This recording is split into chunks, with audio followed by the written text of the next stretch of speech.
예, 저는 기사에서도 쓴 내용인데 당근마켓이 매력을 잃지 않고 수익화를 하려는 굉장히 어려운 길을 가고 있다. 그런 생각이 들었습니다. 그러니까 아까도 말씀드렸지만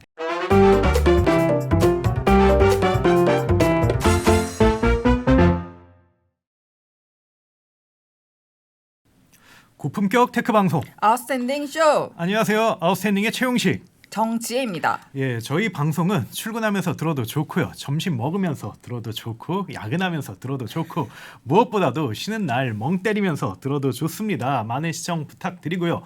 오늘 주제는 요즘 뭐 스타트업 씬에서 계속 감사 보고서가 나오고 있고 실적이 공개되어 있는데 어떤 스타트업을 좀 다룰까 뭐 네. 이렇게 여러 가지 고민을 하다가 정말 이건 안 다룰 수가 없는 그런 스타트업이죠. 바로 당근마켓. 아, 네, 당근마켓 제가 정말- 어제도 썼던 앱이죠. 그렇죠. 예. 한마디로 범대중 서비스다라고 네, 이렇게 볼 그쵸, 수가 있는데 맞습니다. 당근마켓이 정말 기업 가치가 굉장히 높아요. 정말 네. 3, 4조 원까지 맞습니다. 그렇게 올라갔고 그리고 수천억 원의 투자금을 유치했죠. 맞아요. 근데 뭐 그럴 만합니다. 왜냐면 거의 뭐 2,000명 가까이 쓰는 그쵸. 뭐 그런 2,000명이요? 2,000만 명. 2천만 명 가까이 쓰는 그런 서비스이기 때문에 네. 굉장히 뭐랄까 대중성이라든지 앞으로 잠재력이 굉장히 큰 서비스란 말이죠. 그래서 정말 많은 사람들이 궁금해하는데 다만 이제 수익화 측면에서는 좀 그쵸. 많이 이야기가 많은 것 같아요. 맞아요. 과연 돈을 번 게 맞냐, 그리고 정말 좋은 수익 모델 가진 게 맞냐 이런 이야기가 많아서 오늘은 이민재 기자를 불러가지고 정말 좀 자세히 이야기를 나눠보도록 하겠습니다. 네. 일단 민재님 한번 카메라 보고 인사 한번 해주시죠. 예, 안녕하세요. 아웃스탠딩 이민재 기자입니다. 다시 나왔습니다. 아, 좋습니다. 오늘 이민재 기자님과 함께 진행을 해볼 텐데요. 일단 뭐 대한민국 국민 중에 뭐 당근마켓 모르는 분들이 많이 없겠지만 네. 그래도 어쨌든 초반에 간단하게 회사 소개 한번 부탁을 드리겠습니다. 네, 우선 잘 아시다시피 국내 주요 중고 거래 플랫폼 중에 이제 하나죠. 그렇죠. 이제 중고나라나 번개장터 같은 이제 타 중고 거래 플랫폼도 있지만 다른 점이 있다고 한다면 이제 동네라는 키워드를 집어넣은 점이다 이렇게 볼 수가 있을 것 같습니다. 그래서 단순하게 어떤 거래만 이렇게 이루어지는 것을 목표로 하는 것이 아니라 뭐 이렇게 커뮤니티적인 요소들 그런 요소들을 좀 넣어서 각광을 받고 있다. 그래서 큰 인기를 구가를 하고 있다. 그렇게 말씀을 드릴 수가 있겠고요. 일단 처음에는 중고거래 위주로 서비스를 꾸려왔던 것이 맞습니다. 그런데 이후에는 이제 동네 사장님들이 쓸 수 있는 어떤 마케팅 통로로서의 어떤 역할도 하고 구인구직 플랫폼으로서의 역할도 하고 뭐 굉장히 또 많거든요, 여러 가지가. 그래서 역할을 좀 다각화해 왔다 이렇게 말씀을 드릴 수가 있겠고요. 그다음에 최근에는 중고차나 부동산 직거래 이런 부분도 고도화를 하고 있는 모습을 볼 수가 있습니다. 그래서 당근마켓 오피셜로는 가입자 수가 3,300만 명 정도가 되고요. 그다음에 MAU는 1,800만 명 수준이라고 합니다. 그다음에 말씀을 아까 주신 것처럼 이제 2021년도에 1,789억 원의 시리즈 D 투자를 유치한 바가 있고요. 이때 인정받은 기업 가치가 한 3조 원 정도가 됩니다. 그래서 요약을 하자면 당근마켓은 이제 일반 유저들도 굉장히 많이 쓰는 만큼 좀 이쪽에서도 인정을 받고 투자 시장에서도 그렇게 대규모 투자를 유치할 만큼 좀 인정을 받은 이게 양면에서 인정을 받은 스타트업이다. 이렇게 좀 말씀을 드릴 수가 있을 것 같습니다. 사실 뭐 당근마켓은 뭐랄까 당근하세요 뭐 이런 신조어를 만들 그쵸, 정도로 그쵸. 뭐 정말 뭐 대중성이나 뭐 이런 거는 정말 말할 나위 없다라고 볼 수가 있는데 과연 수익화를 좀 잘 하고 있나, 돈을 잘 벌고 있나 이건 좀 다른 이슈잖아요. 좀 작년 실적이 나온 걸로 알고 있는데 좀 어떠했는지 좀 그게 알고 싶네요. 일단 결론부터 말씀을 드리면 여전히 수익화 작업이나 흑자 전환은 요원해 보인다. 아, 요원해 보인다. 이렇게 요원해 보인다. 이렇게 말씀을 드릴 수가 있는데 실적 추이를 숫자로 한번 말씀을 네. 드려 보겠습니다. 이제 보통 스타트업들이 이제 특히나 이제 초기 플랫폼 기업들 같은 경우에 이제 보통 매출이 이렇게 막 이렇게 커지고 적자도 커지고 뭐 그런 모습을 보이는 편이잖아요. 그래서 당근마켓도 비슷하게 2022년도 매출이 499억 원으로 전년 257억 원 대비 94% 정도 성장을 하긴 했습니다. 그런데 동시에 적자 폭도 이제 2021년도 352억 원에서 이듬해인 2022년이죠. 그때 565억 원으로 61% 가량 커졌거든요. 그래서 금액으로 보면은 매출이 242억 원이 늘어났고 같은 기간 이제 적자도 한 213억 정도가 늘어났다. 이렇게 말씀을 드릴 수가 있습니다. 애매하네. 근데 네. 뭐 매출이 그래도 아주 작다고 보기엔 좀 어려운 것 같기도 그쵸, 네네. 해요. 그래서 수익화가 뭐 아주 안 됐다라고 보긴 어려운데 아무래도 민재님이 이야기한 건 좀 기대보다 못했다. 뭐 이런 그렇죠. 측면에서 당근마켓은 좀 워낙 얘기한 게 양측에서 아닌가. 말씀하신 네. 대로 기대를 받았으니까. 그러면은 뭘로 좀 돈을 벌었고 또 영업 손실은 어디서 그렇게 났는지 좀 같이 살펴보면 좋을 것 같은데요. 예, 매출 비중하고 네. 비즈니스 모델을 먼저 이제 살펴보겠습니다. 그래서 아마 많은 스타트업계 관계자분들은 이미 아실 거예요. 아실 텐데 그 당근마켓 매출의 99%는 광고 수익에서 나옵니다. 그래서 여기서 말하는 광고 수익은 뭐냐면 동네 소상공인 분들이 있지 않습니까? 그래서 그분들이 당근마켓 내에서 그 지역 광고를 할 수 있도록 해주고 그분들로부터 돈을 받는 그런 모델이라고 말씀을 드릴 수 있는데요. 예를 들어서 설명을 드리면 우리 예전에 아파트 단지 같은 데 가보면 뭐 헬스장 전단지 아니면 중국집 이렇게 시켜 먹을 수 있게 번호 이렇게 써져 있는 전단지 이런 거 있었잖아요. 그래서 그런 것들을 IT화했다. 이렇게 말씀을 드릴 수가 있습니다. 그래서 이전까지는 우리 가게에 대해서 알리고 싶은 내용을 종이 형태의 전단지에 담아서 광고를 하는 방식이었다면 당근마켓은 그거를 이제 당근 피드에서 이제 좀 알린다던가 뭐 이런 방식으로 광고할 수 있게 해준 거죠. 그래서 이렇게 본 광고 수익이 495억 원이고요. 아까 제가 이제 전체 매출이 499억 원이라고 말씀을 드렸잖아요. 그래서 계산을 해보면은 한 99.2% 정도가 나옵니다. 그러니까 당근마켓은 현 시점에서 이제 숫자상으로만 보면은 사실상 광고 수익 원툴로 가고 있다. 이렇게 볼 수가 있겠죠.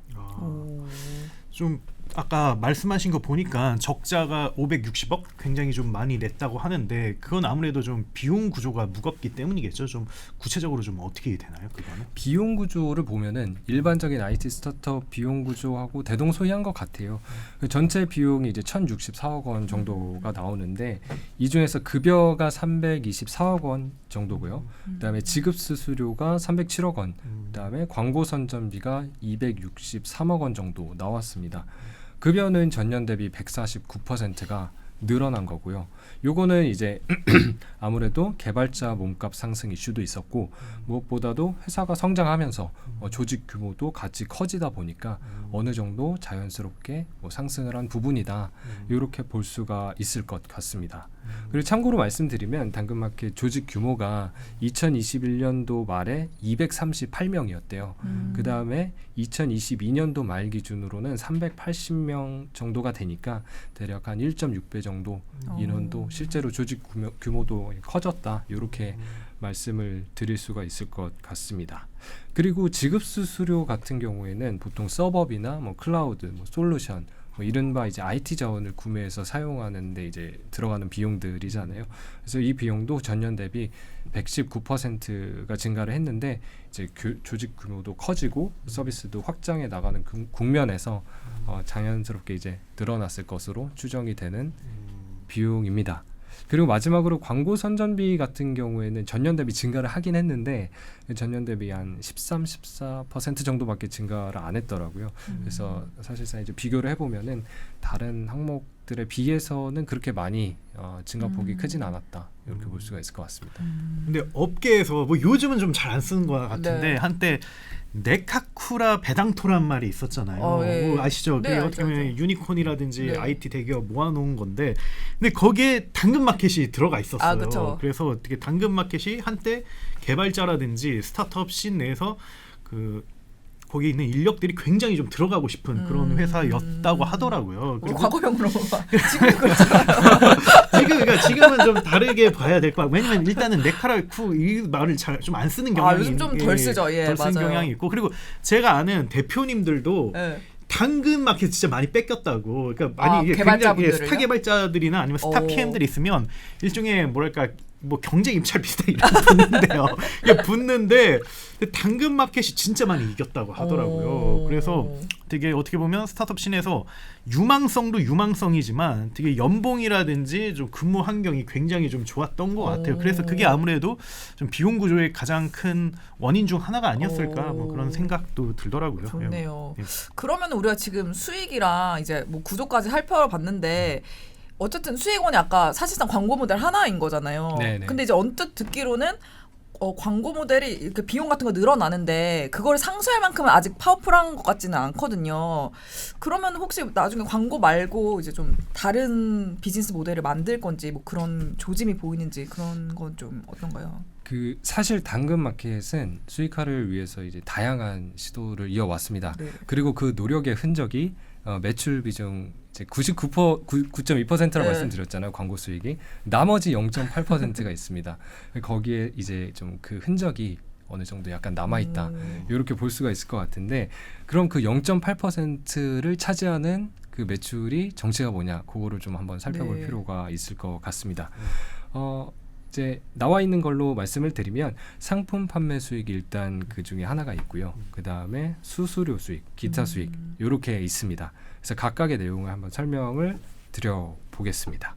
우선 상품 판매 수익 같은 경우에는 굿즈 판매 수익인데 아마 보신 적이 있으실 것 같기도 해요. 그 당근마켓 자사 로고나 캐릭터 같은 게 이제 들어간 슬리퍼 있잖아요. 네. 아니면 뭐 장바구니 뭐 이런 것도 있고 그런 물건을 이제 팔거든요. 그래서 아마 당근 사용하시는 분들은 아마 이제 보신 적이 있으실 텐데 여기서 난 수익이 상품 판매 수익으로 잡히고 있습니다.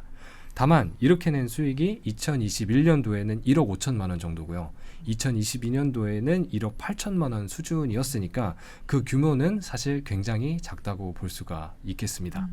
그 다음으로 수수료 수익에는 좀 여러 가지 수익이 한꺼번에 좀 혼재돼서 포함이 되는데요. 주로는 로컬 커머스, 선물하기, 당근페이 이런 것들을 운영하면서 낸 수익이라고 했습니다. 네. 그래서 로컬 커머스부터 설명을 좀 드려보면요. 회사는 소상공인들이 당근마켓에서 농수산물이나 뭐 신선식품이나 뭐 기타 이제 그런 상품들을 직접 팔 수 있도록 했거든요. 그래서 그 과정에서 이제 수수료를 받게 되고요. 그런 부분이 있고 그 다음에 선물하기 같은 경우에는 카카오톡 선물하기를 생각하시면 될 것 같아요. 들어가 보면 대화를 나눴던 이웃에게 뭐 치킨이나 커피나 이런 것들을 보낼 수 있도록 해놨습니다. 취지는 고마운 이웃에게 마음을 전한다 이렇게 되어 있는데 풀거래 시에 이런 걸 주고받나 보군요. 뭐 그럴 수도 있죠. 그리고 뭐 이렇게 마음이 따뜻했던 거래였습니다. 뭐 이럴 때 있잖아요. 그럼 그럴 때 이제 고맙습니다 이러고 이제 스타벅스 이제 쿠폰 15,000원 뭐 이런 식으로 뭐 보낸다던가 뭐 그런 취지인 것 같고요. 그래서 좀 보면은 중고거래에서 느낀 그런 것들을 이제 좀 표현하기에 적합한 가격대인 것 같아요. 뭐 커피나 치킨이나 이런 것들이 막 엄청 고가는 아니다 보니까 그래서 카카오 선물하기 보면 막 요즘에 수백만 원짜리 막 있잖아요. 명품도 들어가 있고. 예, 네. 그래서 아무래도 그쪽하고 비교를 해보면은 뭐 구색이나 단가 같은 거는 좀 많이 차이가 난다 이렇게 보여지고요. 마지막으로 이제 당근마켓 같은 경우에 지난해 한 2월부터 커머스 업체처럼 페이를 운영을 하고 있어요. 그게 이제 당근페이인데 주로는 당근 중고 거래를 할 때 사용하게 되는 것입니다. 그래서 채팅 송금을 할 때는 수수료를 부과하지 않는다고 해요. 근데 계좌 송금을 할 경우에는 5회가 초과됐을 때부터 회당 500원의 수수료를 부과를 한다. 이렇게 되어 있습니다. 앞서 말씀드린 로컬 커머스에서 이제 당근페이로 물건을 살 때도 수수료를 내도록 하고요. 그래서 어쨌든 이제 규모로 보면 이렇게 난 수수료 수익이 지난해 한 4,400만 원 정도인데 그냥 직장인 연봉 정도인 것 같다. 예, 그런 생각이 좀 들었습니다. 마지막으로 기타 수익은 아직 테스트 중인 서비스를 운영하면서 나온 수익이 포함된다. 이렇게 설명을 들었는데요. 지난해에 인수한 이벤트 솔루션 스타트업인 페스타에서 나온 수익도 여기에 함께 합쳐져 있다고 합니다. 이렇게 나온 수익이 한 2억 원 정도 되니까 이제 결과적으로는 광고 외 모델로 거둔 수익은 아직 한 4억 원 정도 수준에 불과하다. 이렇게 볼 수 있고 또 지난 한 1, 2년 동안 다양한 실험을 하기는 했는데 아직 제대로 된 수익원 노릇을 할 만한 뭐 그런 모델을 찾아내지는 못한 것 같다. 이렇게 분석을 할 수 있을 것 같습니다. 그런데 말이죠. 예. 그 저희 이민재님이 그 당근마켓과 인터뷰를 했단 말이죠. 아 맞아요. 한 1, 2년 전이었던 걸로 기억나는데 네. 근데 저도 인터뷰 기사를 너무 재밌게 봤어요. 근데 히트 쳤죠 그 기사. 한 네. 가지 좀 아쉬운 점은 그 대표님이 명확하게 얘기는 안 해주셨던 것 같아요. 네. 좀 여러 가지 가능성을 태핑해보고 있다. 이 정도의 스탠스인 것 같은데 좀 그에 대해서는 좀 어떻게 좀 생각을 하세요? 약간 좀 아쉬운 부분도 있을 것 같긴 한데. 일단 그 김재현 당시 공동대표 말씀이 투자금을 바탕으로 이제 1년 반에서 2년 정도 시간을 확보한 상태다. 그러니까 그 안에 수익화 방안에 대해서 충분하게 고민을 하고 또 다양하게 시도를 하겠다. 이런 입장이셨습니다. 그래서 흐른 시간으로 보면은 말씀하신 것처럼 그때부터 한 1년 반 정도가 이제 지난 것 같아요. 제가 인터뷰를 했을 때를 기준으로 보면은. 근데 한 1년 반 정도가 지났는데 여전히 이 회사가 이 방향으로 수익화를 하겠구나. 이게 정말 돈이 되겠구나 하는 구석이 뭔가 좀 명료하게 보이지는 않는 것 같다는 점은 약간 아쉬운 부분인 것 같기는 해요. 뭐 근데 여기서 당근마켓 입장을 조금 대변을 오케이. 하자면, 들어보죠. 그러니까 물론 저도 다 동의하고 네. 기본적으로 다 동의하는데 또 인터넷 업계에서는 좀 이런 게 있거든요. 뭐요? 그러니까 소셜 네트워크라는 영화를 보면 그때 페이스북 성장 과정을 그렸잖아요. 그때 페이스북이 돈을 못 벌어가지고 어떻게 해야 되나 뭘 하는데 네. 그냥 광고 바로 붙이자라고 네. 이렇게 내부에서 그 CFO 역할 한 분이 의견을 냈어요. 네. 근데 그때 고문으로 들어온 숀 파커라는 사람이 그때 고문 역할을 했었는데 네. 그 사람이 그런 얘기를 했어요. 야, 파티를 왜 저녁 8시에 끝내? 파티는 새벽 3, 4시까지 가는 거야. 그러니까 그 말의 뜻이 뭐냐면 일종의 판을 키워야 된다는 거죠. 근데 만약에 수익 모델을 일찍 붙여버리면 판이 깨지거나 아니면 커지지 않는다는 거예요. 그렇기 때문에 성장성이 있으면 계속 판을 키워라. 그리고 비즈니스 모델은 그때 붙이면 훨씬 더 폭발력이라든지 그런 미래 현금 흐름이 늘어난다 이런 의미로 얘기했어요. 근데 그게 어떻게 보면 인터넷 업계에서 좀 불문율이라든지 네. 통념이 돼가지고 좀 이제 트래픽 기반의 비즈니스들은 좀 미루는 경향이 생겼죠. 왜냐면 일단은 이용자들 더 많이 모으자. 나중에 뭐 100만 명 있는 상태에서 광고 붙이는 것보다 네. 2천만 명, 5천만 명 있는 상태에서 광고 붙이면 그 포텐이 훨씬 크다. 뭐 이런 그런 의미거든요. 그렇기 때문에 그렇지만 예. 네. 지금 말 제가 끊는 거예요? 그래서 당근마켓은 네. 그게 아주 뭐 비성적이다 이건 아니라는 네. 건데. 예, 근데 지금은 시대가 좀 바뀌었잖아요. 네. 그때랑은 분명히 다르지 않나요? 그러니까 이제는 수익을 내면서 가야 되고 수익화 가능성이라도 보여줘야 되고 그렇지 않나요? 네. 그게 맞는 말이고요. 예, 맞는 말이고요. 그래서 또 이런 비판도 가능해요. 뭐죠? 비슷한 관점에서. 그러니까 어떻게 보면 이게 스타트업 입장에 트래픽 기반의 스타트업 입장에서는 이게 패를 까는 행위일 수가 있거든요. BM을 내놓는 게. 그러니까 이게 그쵸. 다른 의미로는 어떻게 보면 말씀하신 것처럼 판을 뭐 일찍 깬다는 의미도 있는데 어떻게 보면 약점을 노출하는 행위가 될 수도 있는 거예요. 왜냐하면 BM을 내놓았는데 별게 없다라고 하면 그러면 펀딩도 안 되고 뭐 그럴 그쵸, 거잖아요. 그쵸. 어떻게 보면 그런 좀 취약점도 있는 거예요. 고민이 많겠네. 그러니까 만약에 정말 뭐 완벽한 그런 스타트업이나 비즈니스라면 정말 뭐 트래픽도 많고 굉장히 정교한 BM도 팍팍팍 붙여가지고 팍팍팍 성장하는 게 어떻게 보면 되게 굉장히 모범적인 거고 근데 배달의 민족이 그런 걸 되게 잘했던 것 같아요. 그쵸, 되게 그쵸. BM도 빨리빨리 내놓았고 그리고 판도 빨리빨리 잘 키우는 게 있는데 근데 그게 모범 사례라면 좀 그게 아니라면 좀 뭐랄까 이해가 되는 면도 있지만 아니면 좀 어떻게 보면 진실 외면한다 뭐 어떻게 보면 좀 이런 면도 있어서 뭐 다각도로 저는 좀 시청자분들이 보시고 판단하는 게 좋지 않나 그런 생각을 합니다.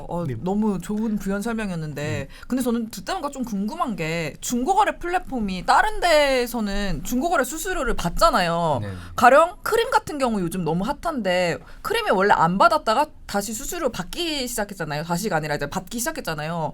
그러면서 물론 여전히 엄청난 적자를 내고 있지만 성장세만큼은 확실하게 인지를 시켰고 그리고 뭐 솔직히 라이벌급이라고 보기는 어렵지만 번개장터도 수수료 받고 있잖아요.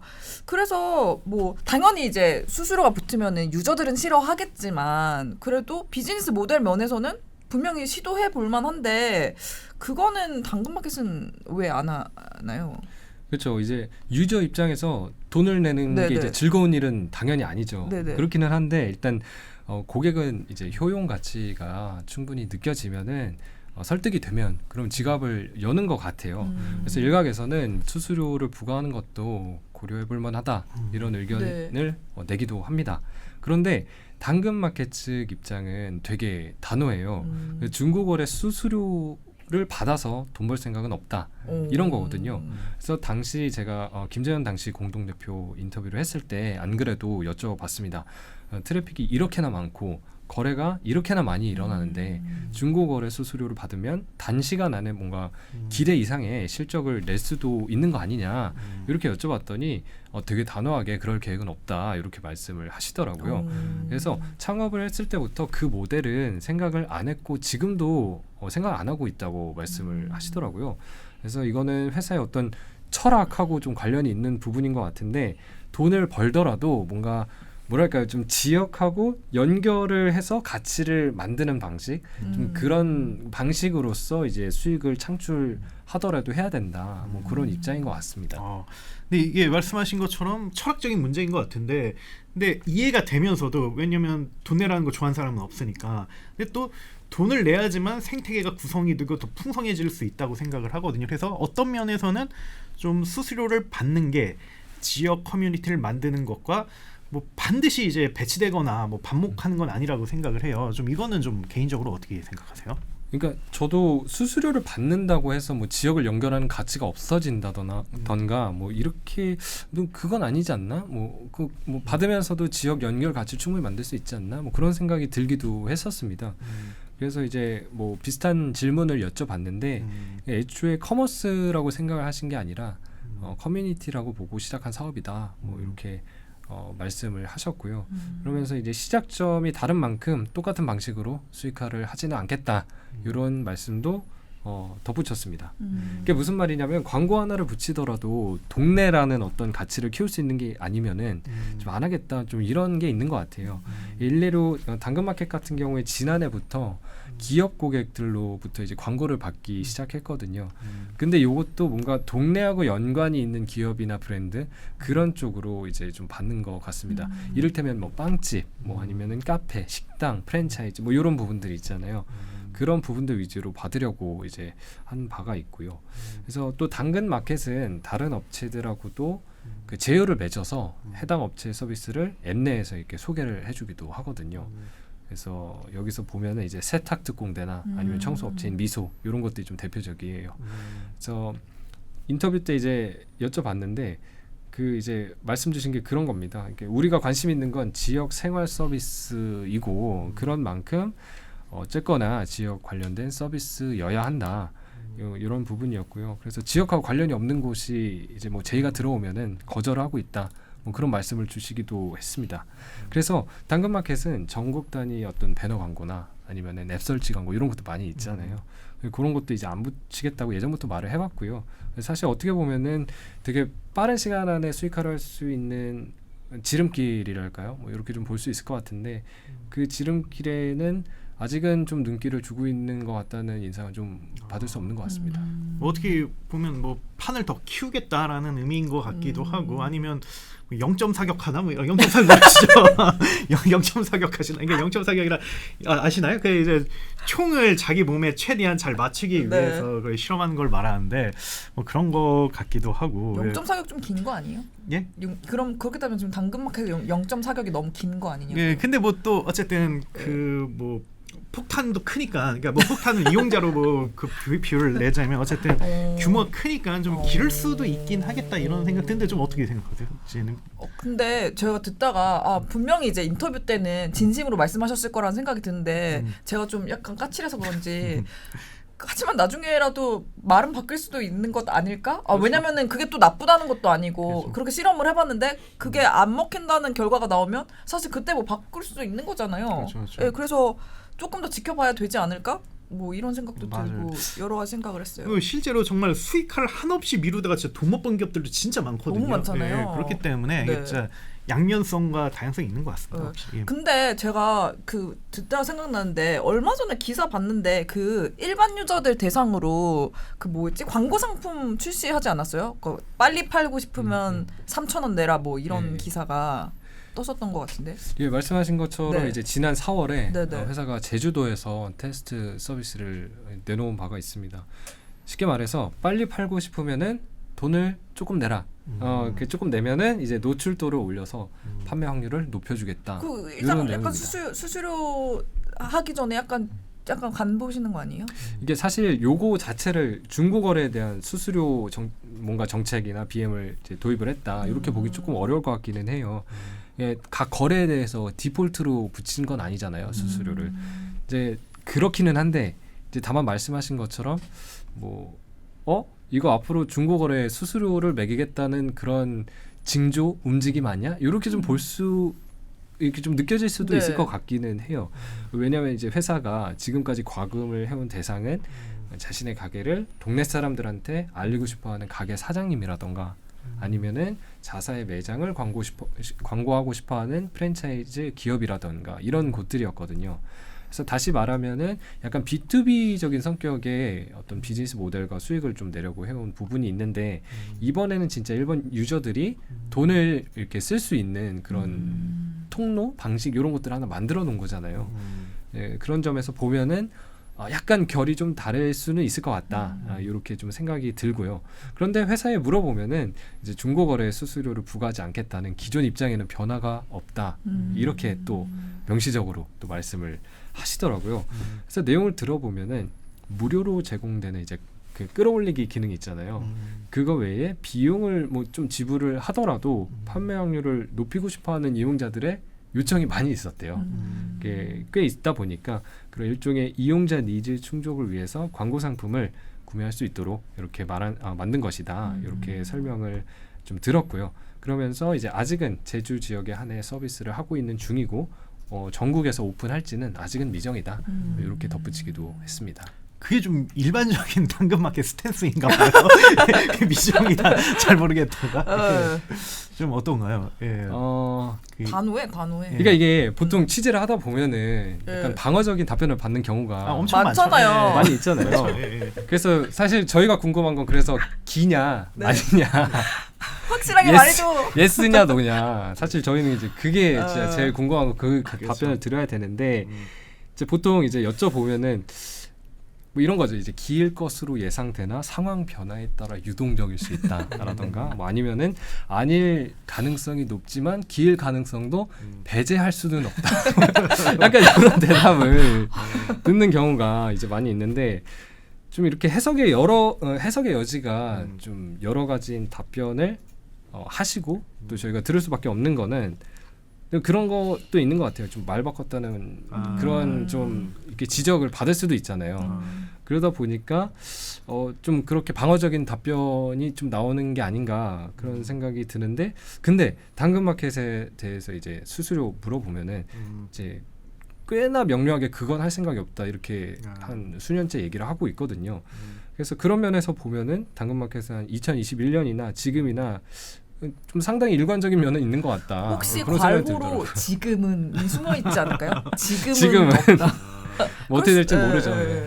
근데 IT 벤처 업계에서 아마 독자분들이랑 기자들이랑 좀 다른 경험한 부분이라고 생각을 하는데, 그러니까 저희들은 창업자들 늘 만나잖아요. 네네. 근데 창업자들 만나면 의외로 비저너리함을 과시하는 사람은 거의 없어요. 사실 크게 성공하는 사람일수록 네. 어떻게 보면 저희가 얼핏 대중들이 보기엔 다들 스티브 잡스처럼 세상은 이렇게 변할 것입니다. 우리는 과감하게 여기 선두주자가 될 것입니다. 라고 이렇게 많은 창업자들이 이렇게 말할 거라고 생각을 하잖아요. 근데 실제로 인터뷰를 하다 보면 그런 걸 대부분 얘기를 안 맞아요. 하고 네. 대부분 다 시장의 흐름을 보고 있다. 아니면 이용자들의 데이터를 보고 있다. 어떻게 될지 모르겠다. 뭐 이런 식으로 대부분이 얘기를 해요. 그렇기 때문에 당근마켓만 그런 게 아니고 되게 좀 일반적인 그런 그 반응이다라고 보시면 그게 더 나을 것 같습니다. 예. 네, 뭐 어쨌든 당근마켓의 가치는 제가 지금까지 너무 좋고, 그런데 어쨌든 기업이잖아요. 말씀하신 대로 기업이 어쨌든 존속을 하려면은 돈을 벌어야 되잖아요. 근데 어쨌든 지금 돈을 못 벌고 있고, 그러면 재무 상태라도 좀 탄탄해야지 버틸 수가 있잖아요. 그러면 여기서 당근마켓의 재무 상태를 같이 살펴보면 어떨까요? 당장의 재무적인 리스크가 있다고 볼 수는 없을 것 같고요. 아무래도 거의 한 1,800억 원에 가까운 투자를 네. 받은 거잖아요.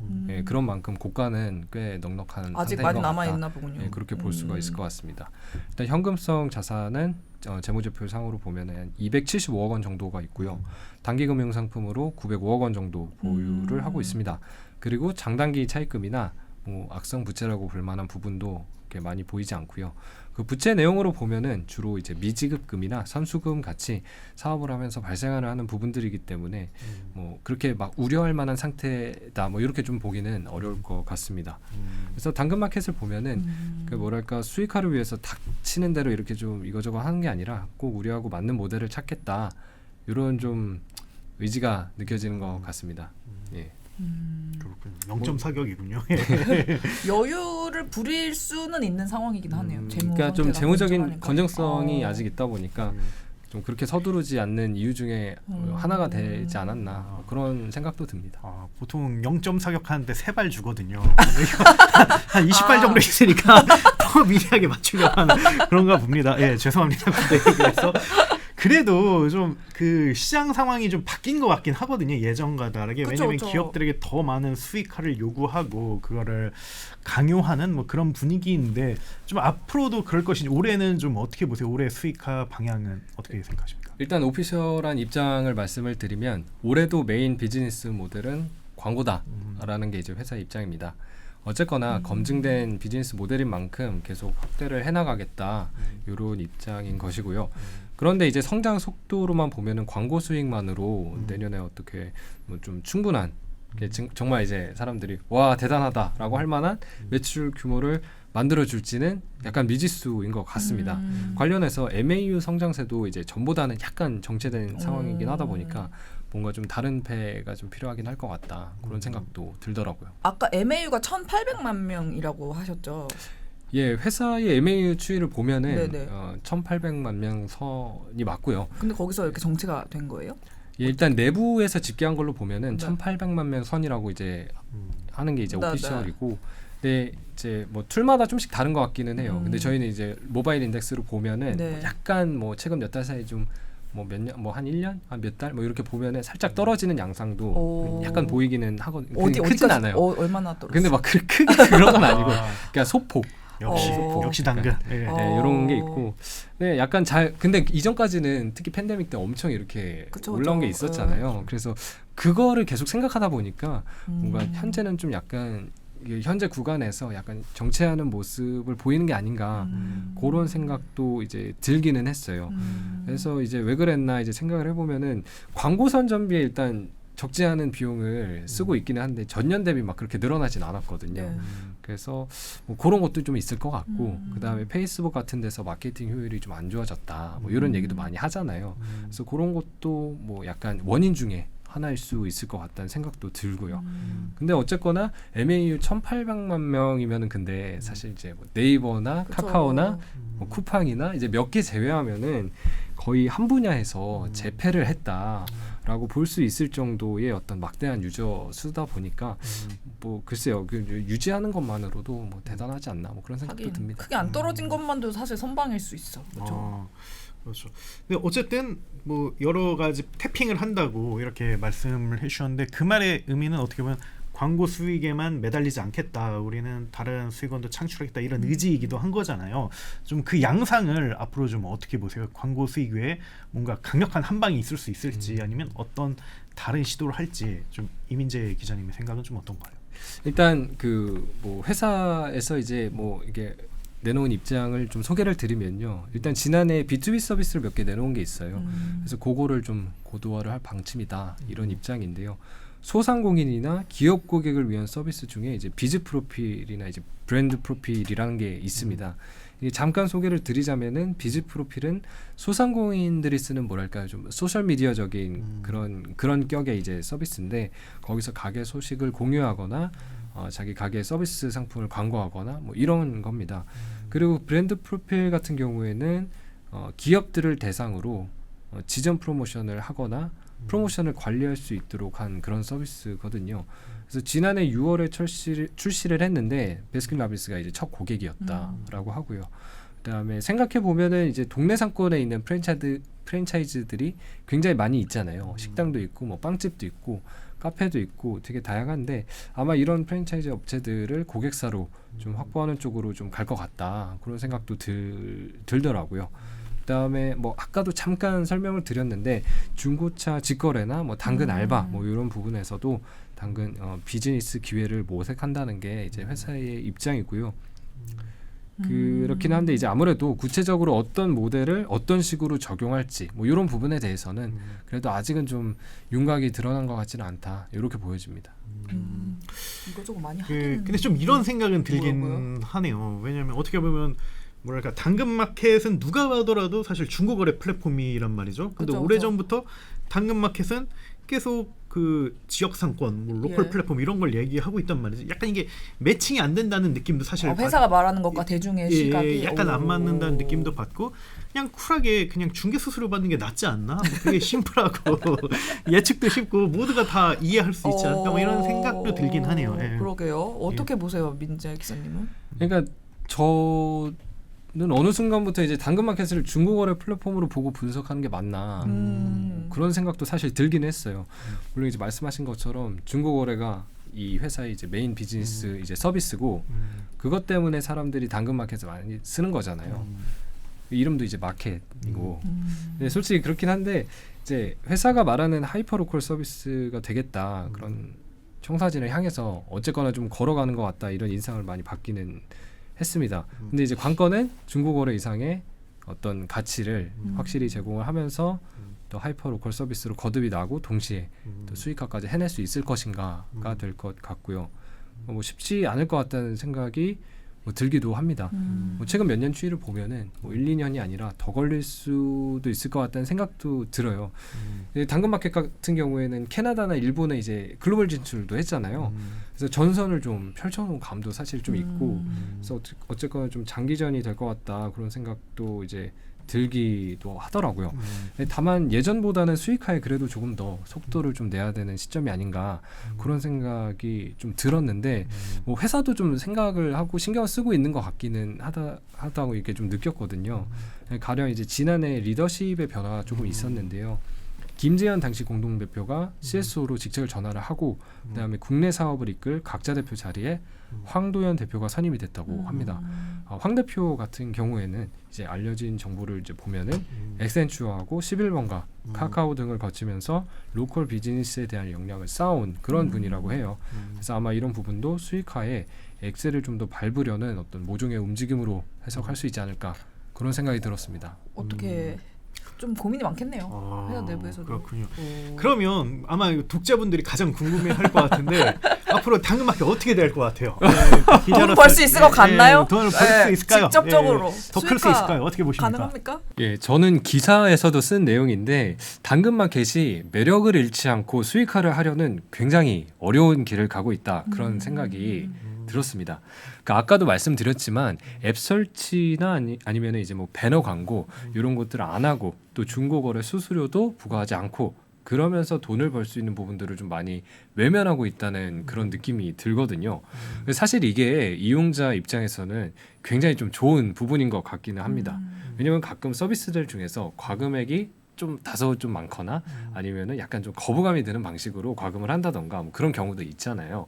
그래서 물론 서비스를 제공하고 거기에 과금을 하는 건 당연하긴 하지만 뭐 좀 그런 경우가 있다는 거죠. 근데 당근마켓 같은 경우에는 적어도 일반 사용자 입장에서 뭔가 거부감이 든다던가 아니면은 상업적인 색채가 너무 많이 느껴진다던가 좀 이런 부분은 거의 없는 것 같아요. 그래서 뭐 앱 성능도 좋고 뭐 사용성도 좋고 뭐 그 종종 이제 당근 미담도 많이 회자가 될 정도로 되게 유니크한 재미도 실제로 있잖아요. 그래서 다 좋은데 이제 돈을 안 내도 좋은 그런 유기농 앱 같은 그런 이미지가 있어서 너무 좋은데 근데 이제 당근마켓이 그런 것들을 이제 유지를 하면서 또 돈까지 벌 수 있을까 그거는 또 좀 지켜봐야 될 부분이 아닌가라는 생각이 들고요.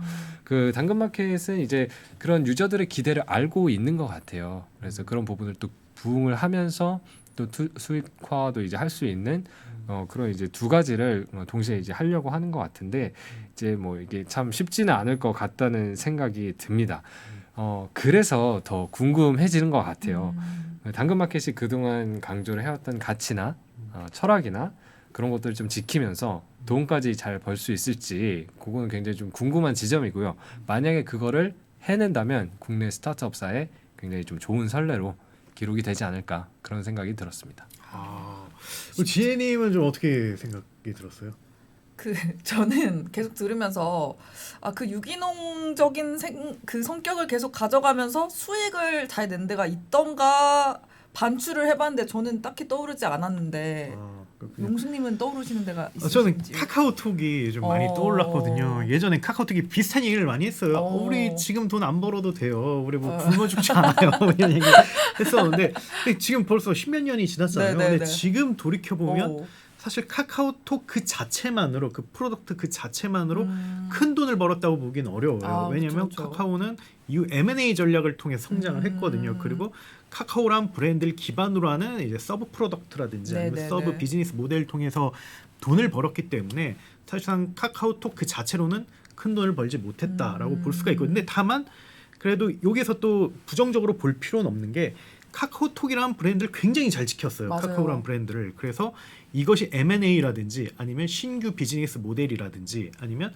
뭐 새로운 프로덕트를 만드는데 정말 큰 도움이 됐거든요. 그래서 당근마켓의 전략도 저는 물론 좀 유익한 부분도 있죠. 좀 네. 취약한 부분도 있지만 그쵸, 그쵸. 나쁘게 볼 필요는 없다. 이게 반드시 당근마켓 앱에서 뭐 돈을 꼭 벌어야 되냐 그런 건 아니거든요. 경영은 방식이 무궁무진하기 때문에 그래서 저는 좋은 그런 솔루션을 찾지 않을까 기대를 하고 계속 응원의 말씀을 드리고 싶습니다. 저도 그렇습니다. 알겠습니다. 네, 이제 아쉽게도 시간이 됐습니다. 오늘은 당근마켓의 실적과 뭐 비용 구조 앞으로 전망에 대해서 이민재 기자님하고 좀 이야기를 나눠봤는데 민재님이 너무나도 잘 취재를 해주셔가지고 굉장히 풍성한 내용이 나왔다고 생각을 합니다. 그래서 앞으로도 민재님과 그 여러 가지 이야기를 나누려고 하고요. 그리고 또 아스쇼도 앞으로 더 재밌는 주제, 더 압류. 흥미로운 주제 가져오도록 하겠습니다. 그러면 좋아요, 구독, 알림 설정까지 부탁을 드리고요. 저희는 다음 이 시간에 찾아뵙도록 하겠습니다. 감사합니다. 감사합니다. 감사합니다.